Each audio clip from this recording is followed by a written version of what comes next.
Assalamualaikum, hai teman film semua, selamat datang kembali di channel Resa Aska, channel di mana teman film semua bisa menemukan film terfavorit kalian. Kali ini kita akan membahas sebuah film yang tentunya akan menarik perhatian kalian. Film ini merupakan film aksi komedi asal Hong Kong. Film yang bercerita tentang kisah narapidana yang memiliki latar belakang yang berbeda-beda, tetapi mereka harus bekerja sama untuk melarikan diri di suatu penjara yang memiliki keamanan yang sangat tinggi. Penasaran dengan aksi-aksinya?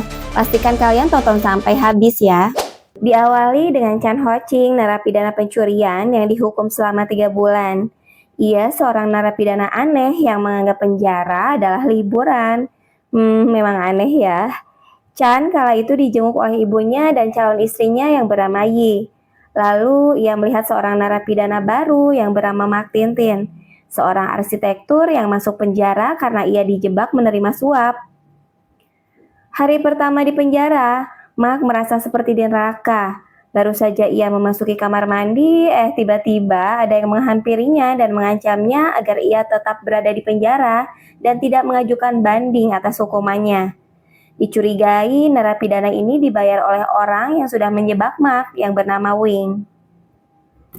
Tidak hanya pukulan, hari itu Mark dan juga narapidana yang terlibat perkelahian tadi dipanggil oleh kepala sipir penjara yang bernama Tang.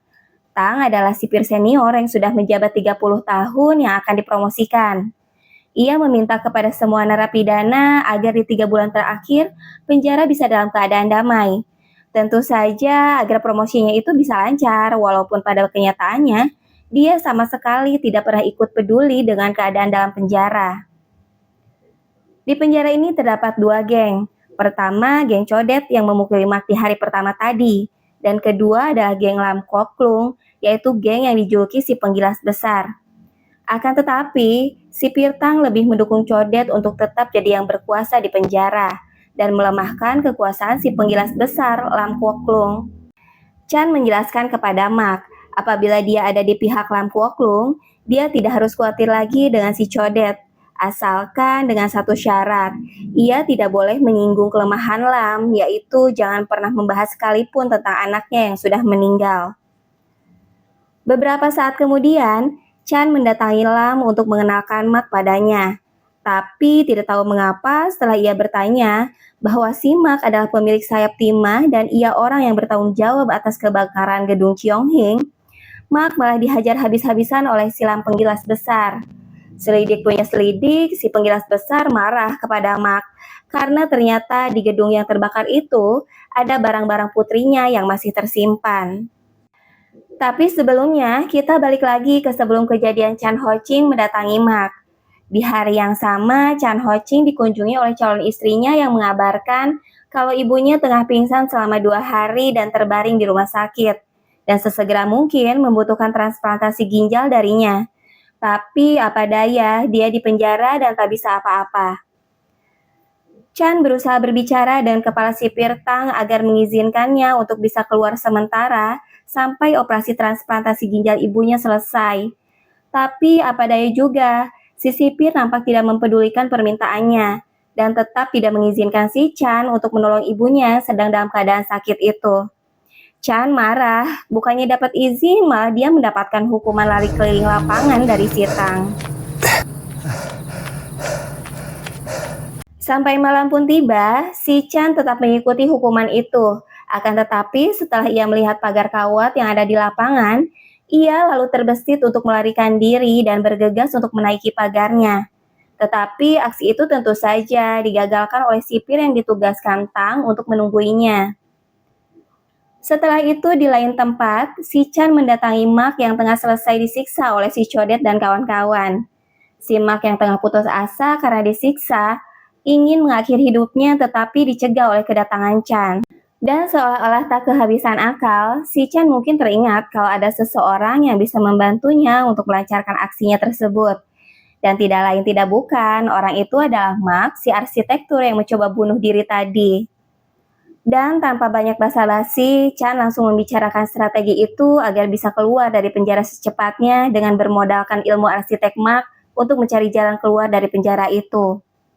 Sebelumnya, si Chan memberitahu Mak kalau ia sempat melihat pekerja bangunan di penjara pergi ke area gudang, masuk ke lubang selokan, dan dalam sekejap bisa keluar dari lubang selokan yang ada di luar area penjara. Akan tetapi, menurut Mak hal itu tidak memungkinkan karena jika lewat jalur bawah akan ketahuan karena banyaknya CCTV di area penjara. Satu-satunya jalur yang bisa dilalui adalah lewat jalur atas melalui ventilasi yang ada di ruangan lam si penggilas besar.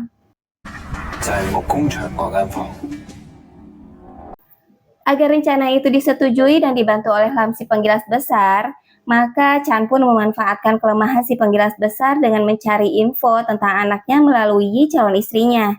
Yang ternyata juga sebelumnya Chan dan Yi pernah mencuri dompet anaknya Lam. Dan selidik punya selidik, ternyata anaknya Lam masih hidup. Bahkan sudah beranjak dewasa dan akan menikah pada festival kue bulan. Karena kecintaan Lam kepada anaknya, maka Lam pun ikut dalam skenario Chan dan Mak untuk ikut melarikan diri agar ia bisa melihat pernikahan anaknya. Mak pun mulai dibela dan dianggap menjadi anak buahnya ketika ia diganggu oleh Codet. Setelah itu, ketika para narapidana sedang berkumpul di suatu ruangan, tiba-tiba Mak diserang oleh anak buah Codet dan pada akhirnya perkelahian antar anak buah geng pun tidak bisa terhindarkan. Karena kesepakatan kepala sipir dan penghuni penjara untuk tidak membuat keributan, maka kepala sipir Tang pun memanggil Chan, Mak, Codet, dan Lam untuk menghadapnya. Kepala sipir memberikan penyelesaian duel 1 lawan 1, dengan catatan yang kalah tidak boleh lagi memulai pertengkaran. Codet dan Lam si penggilas besar yang berduel pun mulai bertarung, dan akhirnya si penggilas besarlah sebagai pemenangnya.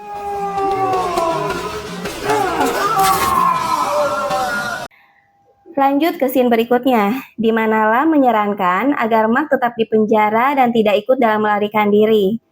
Karena di luar penjara pun, Mak akan tertangkap dan akan dijatuhi hukuman. Lam menjamin agar anak buahnya yang bernama Tung akan menjaganya selama di penjara.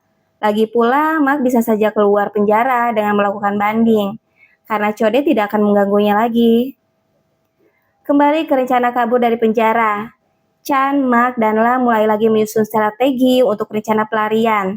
Tetapi sayangnya rencana itu diketahui oleh Codet. Dan apa daya lagi, Lam mau tidak mau menerima tawaran Codet untuk mengajaknya kabur agar rencananya itu tidak bocor. Hari pelarian pun tiba. Di acara malam festival pertengahan musim gugur, semua narapidana dikumpulkan di lapangan untuk diberi kue bulan oleh pejabat pengadilan yang bernama pimpinan Ho. Chan, Lam, dan Codet pun mulai berpamitan kepada Mak yang telah membantunya. Dan tanpa berlama-lama, Chan, Lam, dan Codet pun langsung melancarkan aksinya. Namun sialnya pelarian ini diketahui oleh sipir Tang yang kala itu mengutus salah satu narapidana untuk memata-matai mereka. Sipir Tang pun langsung menuju ruang CCTV untuk mengetahui keberadaan mereka. Namun dia tidak menemukan mereka. Di tempat lain, Lam, Codet, dan Chan melarikan diri lewat ventilasi udara menuju ruang tempat listrik. Codet pun turun untuk mematikan saklar listrik yang terhubung ke CCTV. Namun tidak bisa, malah mereka membunyikan alarm. Sementara Mak yang masih berada di lapangan telah mengetahui kalau rencana mereka telah diketahui oleh sipir Tang dan sedang dilakukan pencarian terhadap Lam, Chan, dan Codet. Sehingga Mak melakukan pengalihan perhatian para petugas penjaga dengan cara memukul anak buah Codet sehingga terjadilah keributan antara anak buah Codet dan anak buah Lam. Akhirnya sipir Tang menemukan keberadaan mereka berkat CCTV yang masih bisa menyala. Pada saat akan membuka pintu terakhir, terjadi perkelahian antara Codet dan Lam. Codet menyuruh Lam untuk mengulur waktu dengan menghadapi para petugas yang mengejarnya agar Codet bisa kabur. Di tengah perkelahian mereka, muncul Mak yang membantu Lam dengan memukul Codet hingga pingsan dan mengatakan bahwa sipir Tang segera tiba. Akhirnya sipir Tang tiba. Mak pun berusaha mengulur waktu dengan menghadapi sipir Tang agar Lam dan Chan bisa kabur melalui lubang pembuangan air. Namun Mak tidak bisa menahannya dan terus dipukuli. Pada saat Chan dan Lam sedang berusaha membuka besi penutup saluran air, tiba-tiba Chan meninggalkan Lam dan berbicara. Pergilah dari sini sendiri, aku akan membantu Mark menghadapi sipir Tang. Akhirnya, Chan pergi dan membantu Mark yang sedang dipukuli oleh sipir Tang. Mark dan Chan pun berhasil membuat sipir Tang jatuh dan tersungkur. Di sisi lain, Lam berhasil keluar dan melarikan diri dari penjara. Pada saat keluar dari saluran air, sudah ada pacar Chan yang menunggunya. Tetapi hal itu diketahui oleh penjaga yang melihat mereka. Pacar Chan pun membantu Lam dengan memukul petugas tersebut, dan akhirnya mereka bisa pergi menggunakan mobil. Lanjut ke scene berikutnya. Lam yang sudah berhasil keluar dari penjara sedang menghadiri acara pernikahan anaknya untuk melihat anaknya yang dianggap sudah meninggal. Namun dicegah oleh mantan istrinya. Lam pun memohon untuk dapat melihat putrinya dan akhirnya diizinkan oleh mantan istrinya tersebut. Akhirnya Lam dapat melihat putrinya yang sedang berbicara di pesta pernikahannya tentang sosok ayahnya yang sudah meninggal. Dia berbicara jika Lam ayahnya adalah sosok yang mencintai dirinya, pemberani dan selalu membuatnya tertawa. Akhirnya Lam pun pergi meninggalkan acara pernikahan putrinya dan ditangkap kembali oleh para petugas. Di waktu yang sama, Chan, Lam, dan Tang dilarikan ke rumah sakit. Dan saat itu pula, Chan mendapat kesempatan untuk transplantasi ginjal kepada ibunya. Di akhir film, terlihat Chan dikunjungi oleh ibunya dan pacarnya yang memberi kabar bahwa operasinya berjalan lancar.